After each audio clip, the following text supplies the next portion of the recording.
85% of those who occupy public office today, who went into those offices after taking the oath of office, don't even know the contents of the oath of office they have taken. They just. So they are ignorant of the office in which they. Yeah, if you want, you can conduct a research. Stop any senator, stop any member of House of Reps, and question him about the Constitution. Ask him, and then see what his reaction will be. So most of them don't even know their duties, their role, and responsibility in which they have been elected for. They are focused on that duty that gives them an advantage. And what is that? Whatever it is. The Jews. I don't know. The money that comes out of it. I don't know. But let me tell you, when you hear executive governor challenge him, let him show you where in the Constitution of the Federal Republic. No executive governor, no executive president. Just governor of a state, president of the Federal Republic of Nigeria. That's what the Constitution says. And if the Constitution does not mention something for you, you understand? Because that is the how do I put it? Maybe a language of convenience. No, a coinage of a political coinage. You cannot put language of convenience. Let me tell you, my brother and friend, may his soul rest in peace, late Justice Jega, was appointed a justice of the Court of Appeal. I participated in his swearing-in ceremony. When he finished his oath of office, what the Constitution say, so help me God. Then he said, listen to what he said, so help me Allah. Justice Owais is alive. Justice Owais nullified that oath because the Constitution didn't mention Allah. What the Constitution mentioned was God. So if the Constitution didn't mention executive, where did you get executive to be putting behind you and be dancing around and saying you are issuing this and that or you are executive governor? All these are things that psychopaths have promulgated to make them feel good, in the office in which they occupy. But I'm telling you, shall we go back to your house today, pick the Constitution, try as you will never see where our Constitution says a governor or a president is an executive. Senator, you are a leader of the APC. Yeah, I can say yes. Are you still a member of the APC? Yes. I'm a founding member of the APC. Yes. But, what is going on today? Yesterday, I was having a conversation with former governor of Ekiti State, Kayode Fayemi. Yeah. And he says that there seems to have been a disconnect in what the party should stand for as a social democratic entity in what is happening right now. Yeah. Do you also see that disconnect? Does it look like your party is failing or has failed in delivering the social democratic dividends that it was formed to be? Now let me tell you, Shehu. All over the world, and go and check.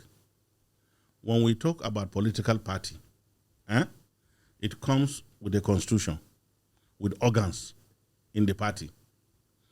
Until those organs are allowed to work, the party can never produce the kind of leaders that will have capacity to translate its manifestos in governance.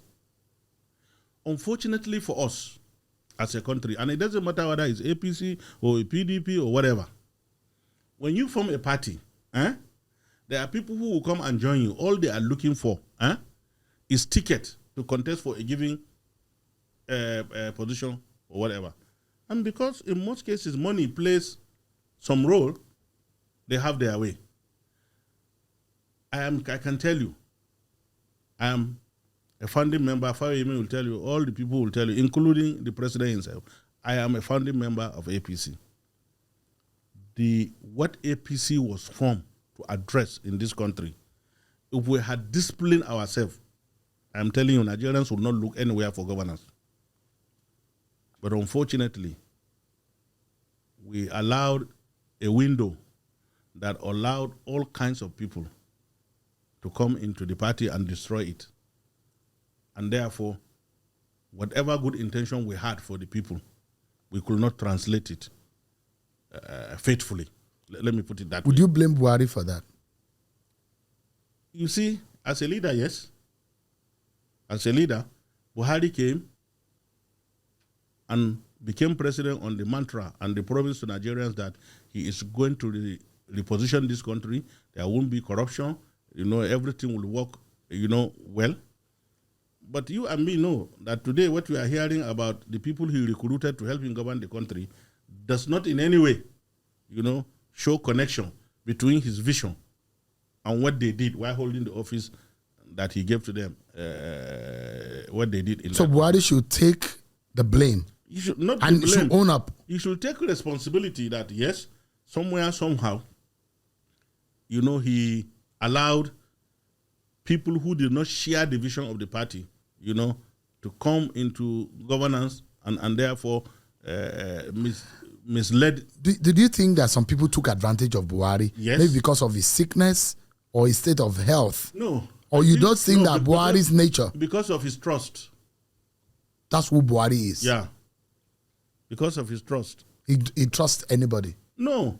He believed, erroneously, that the people he was going to work with, who were acting as first-class sycophants, were the good people.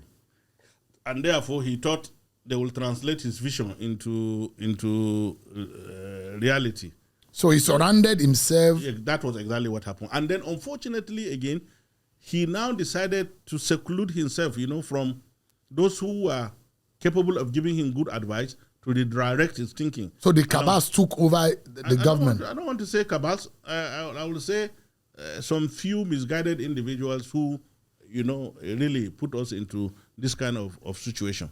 I mean, do you blame Tinubu for what is going on today? Because his government will say they inherited a bad state of the nation. You see, my principle is to try as much as I can to cease to be, and I have not been glaringly a sycophant. The blame that will go to Tinubu, if any, is that he did not study the situation correctly. And we must equally admit, and he himself must admit, that there are certain little missteps in the recruitment of those he believes have capacity to help him govern this country. Whether we like it or not, that is the situation. That is the situation. So there are people around the president today who are not supposed to be around. I am not so sure, even if he himself does not know this. And whether we like it or not, that is the truth. You see, when you want to... And these are dangerous for development. They are not more than dangerous for development because... So Tinubu may not be successful if these people are still around him. Is that the case? Well, I don't want to sound as a prophet of doom. I would rather believe somewhere, somehow, he will have a sober reflection of what he wants to achieve, of what he wants to be after leaving office. You understand? And decide whether the structure he has and whether the people he has around him have the capacity to make him achieve that.